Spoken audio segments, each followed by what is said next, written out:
But previously, when AMC diluted its stock, its share price soared. Ladies and gentlemen, we are going to get into the latest data you need to know with AMC. We're talking the Ortex data, Stocko tracker data. I want to specifically point that out as well. But the bulk of this video is going to be on this article. Quote, "This is a crucial moment for AMC stock.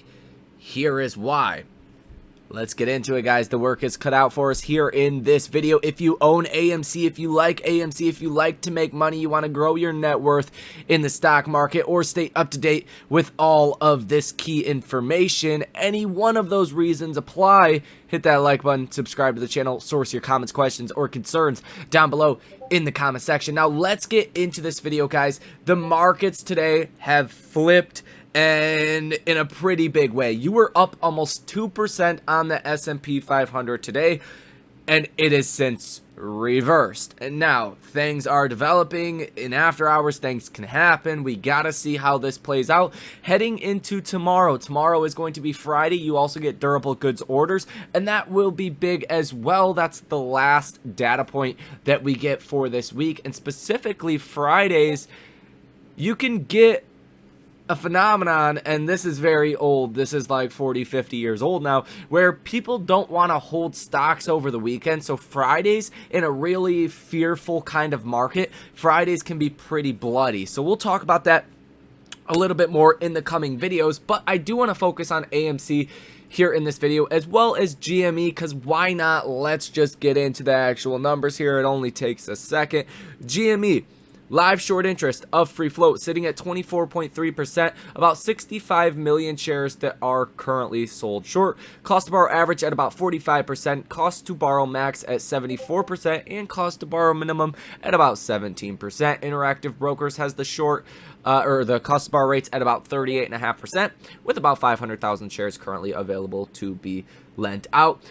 GME is down about 6.5% today. Contrast to AMC, that is up about 2% at the time of recording this video. So definitely a difference there, right? GME just had good earnings. AMC did not just have earnings, but you're in a very weird moment in time where we're all looking forward to the court date coming April 27th, because you don't know what's going to happen. And like I said in the intro of this video, previously when AMC did raise capital, its stock went much higher. So I guess if there's one way you want to look at it, and the way that I'm looking at this as of right now, based off of history, when AMC dilutes its share price, the stock goes higher. In what world does that make sense? I don't know. I guess the fundamentals getting better does crush that short thesis, so that makes a little bit of sense to me. But right here, right now, I'm thinking if the court date does not go through April 27th, there's a lot of people that are short on AMC that would otherwise not be short on AMC if it was not for this arbitrage trade, so that could give you a positive reaction.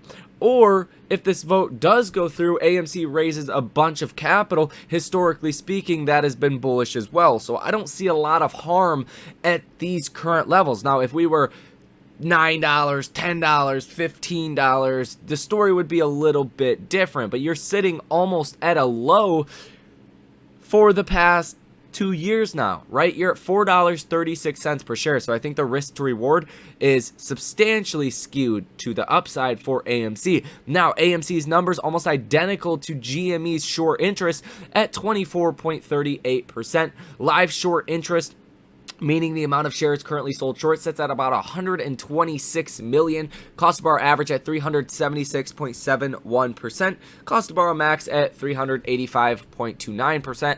And cost to borrow minimum at 358.94%. If you take a look at Interactive Brokers short availability, you have about 1,000 shares that are currently available with a cost to borrow rate of about 204%. There's a reason why the cost to borrow rates are this high. There's a reason. Probably because of what I just said. It's kind of like a bullish and bullish outcome to all of this. Now, it is kind of uncertain with the 1-for-10 reverse stock split and ultimately how they're going to raise capital or how much they're going to raise. that's up in the air, so we don't know exactly, but history would tell us you definitely want to be long an AMC when they raise capital, which is totally different than any other stock. So don't quote me on that when it comes to other companies. If they raise capital, probably not going to be a good time. Now, as far as the option activity for this week, about 18,625 calls currently in the money, 139,000 calls that are out of the money.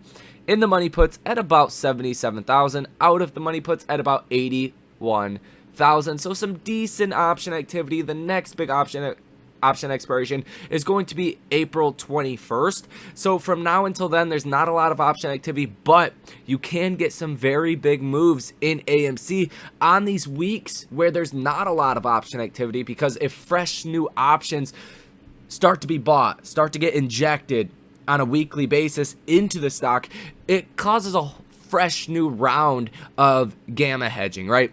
And can give you that gamma squeeze or delta hedging, whatever words you guys want to put on it. Doesn't matter. Same exact thing. So I think that's important to point out.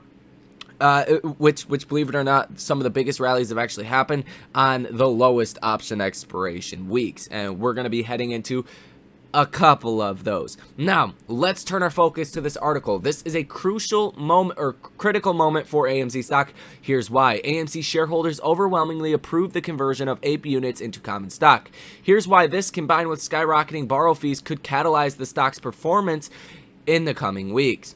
And it says in the key points, AMC shareholders approved the conversion of APE units into AMC common stock and a 10-for-1 reverse stock split. Although the stock split would have a dilutive effect on the stock in the past, that has led to rallies in AMC. Borrow fees for short sellers wishing to bet against AMC have skyrocketed to roughly 160%. Now you can see it's about 200%.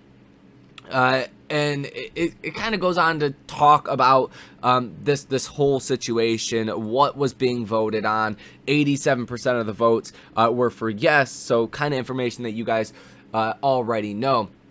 Now, it says one of the expected consequences of the APE conversion is the elimination of the price inequalities between APEs and AMC common shares, according to Aaron. The price differences aren't right because holders of each unit have the same voting power. However, it's worth noting that the conversion of preferred shares into common shares will increase AMC's share base, diluting the stock. When that happens, a company's share price tends to drop.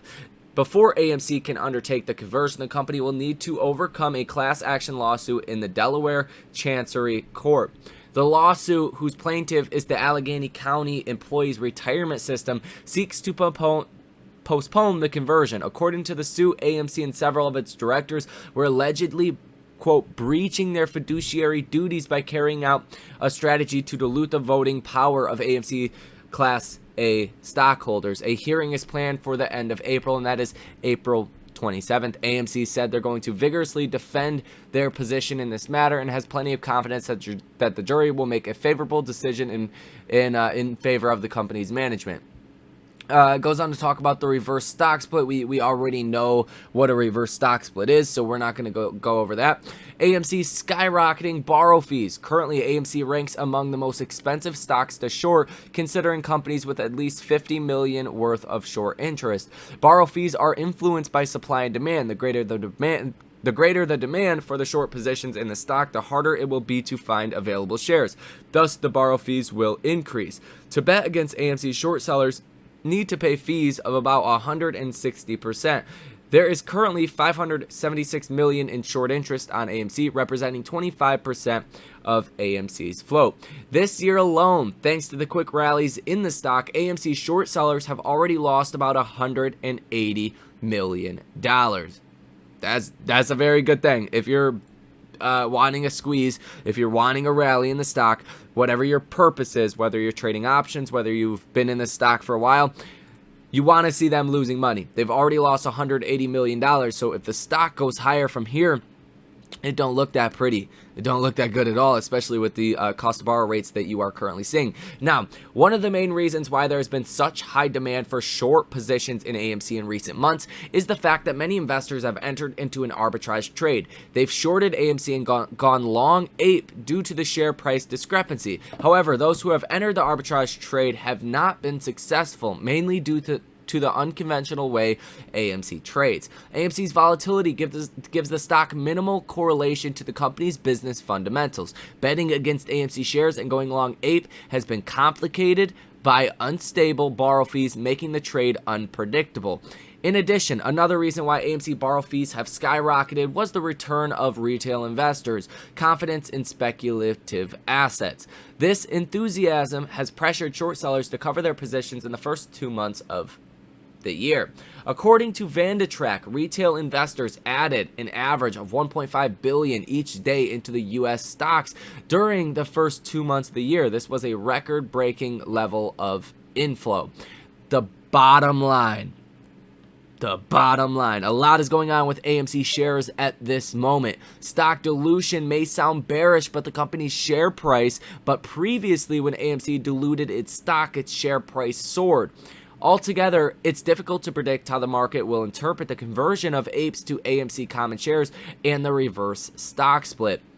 On top of that, borrow fees in the triple digits of percent could add even more fire to the stock's momentum. Short sellers are under pressure, especially with high levels of volatility expected in the next few weeks. Ladies and gentlemen, ultimately, when this comes down to it, history has showed us when AMC does dilute the stock, contrary to popular belief, the stock does tend to go higher. Now, on the flip side of this, if the Allegheny County Employees Retirement Fund, that's a mouthful, does win and the vote does not go through or it is postponed like they are pushing for, well, ultimately, there's probably a good 5 to 10% of the float, the legal short interest that is short on AMC that would otherwise not be short on AMC. In other words, if this trade were to fall apart, would almost instantly cover on those short positions. So either way, I really like to look at it. When the stock is trading at, where are we at currently? The, like $4.30, $4.35. The risk to reward makes a whole lot of sense. Even with options. And I'm not the guy that comes on here and tells you to go out and buy options because that's very risky.